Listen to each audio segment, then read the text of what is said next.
The number of videos that I have started, stopped, and then deleted because I don't know what I want my intro to be is a lot. If we have met, you met me as the broker at DrachenFest US, and if we haven't met, then I hope one day we do. Because I am trying to embody the best NPC vibes that I possibly can.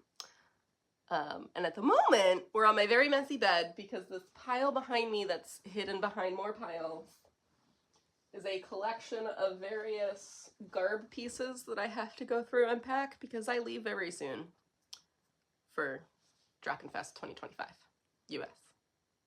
I don't know what else to say. 2024 was my first event.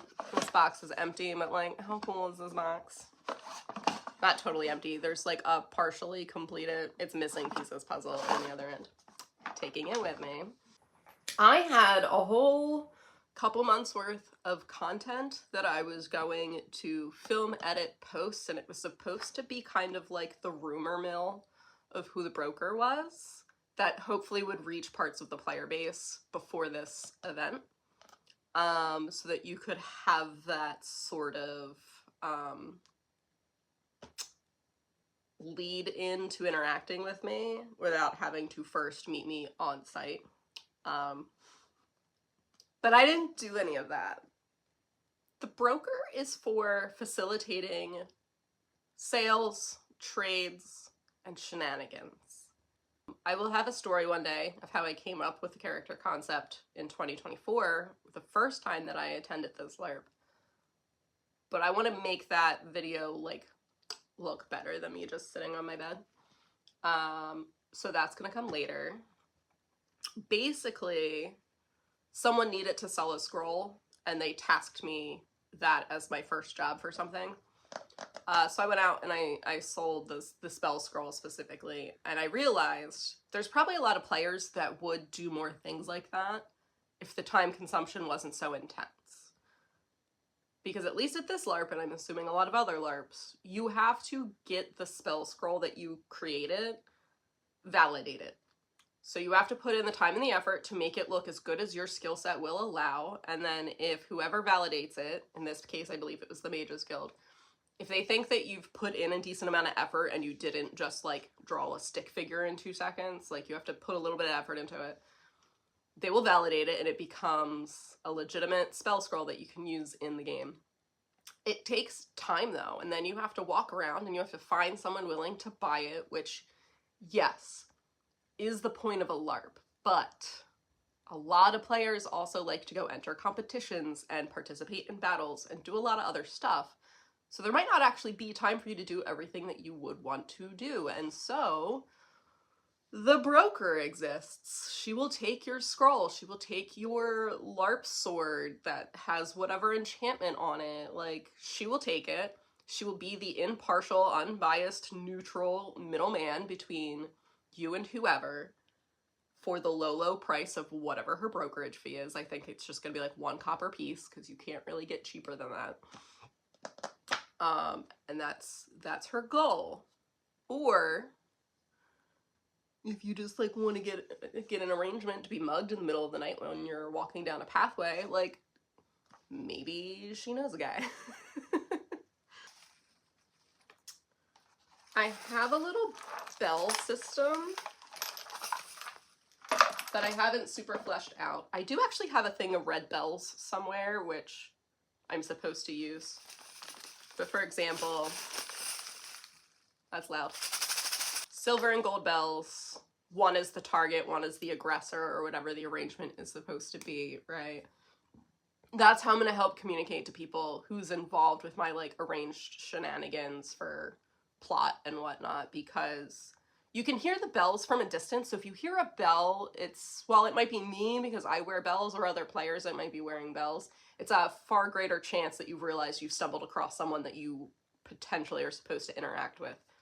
I think I'm gonna incorporate a code phrase, ?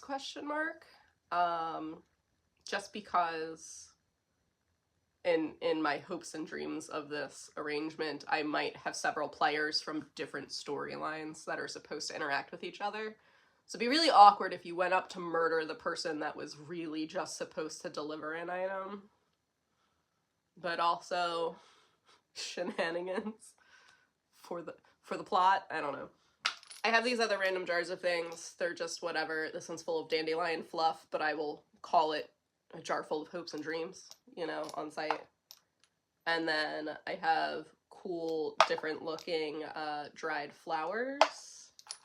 These are just some of the trinkets that I'm bringing with me as little like thank you gifts to people who participate with the broker and her shenanigans and whatnot. I have even like some little mini ones. This isn't everything that I have to take with me. I have a bunch of other stuff, little craft projects and whatever that I've made over the year and I have nothing to do with. I want to be in the habit of bringing them every year to DrachenFest as like rewards. So they will be of varying levels of, I don't want to say effort. Like I have a collection of shawls that I have knit and crocheted and I can't sell them because the amount of labor that goes into knitting and crochet is a lot. I will never sell them at a value that they are worth, so I tend to give them away as gifts, and I'm debating taking those with me to offer up to people who maybe participate a lot in my shenanigans, because it is a higher labor and emotional investment on my end. But I also have other cutesy, like, I have little crocheted octopus and plants and stuff like that. As an example, I will not be bringing these with me specifically because these are mine. I started crocheting prototypes for Beat It geodes.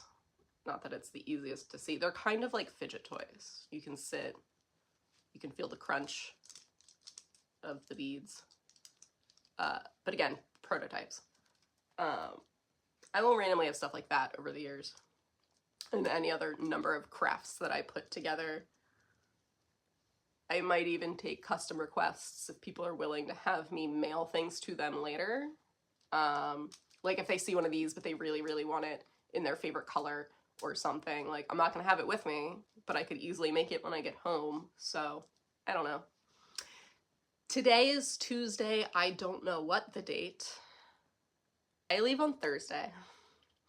I signed up for the build team. I'm driving out Thursday specifically so I can get there, check in, figure out where I'm sleeping for the night.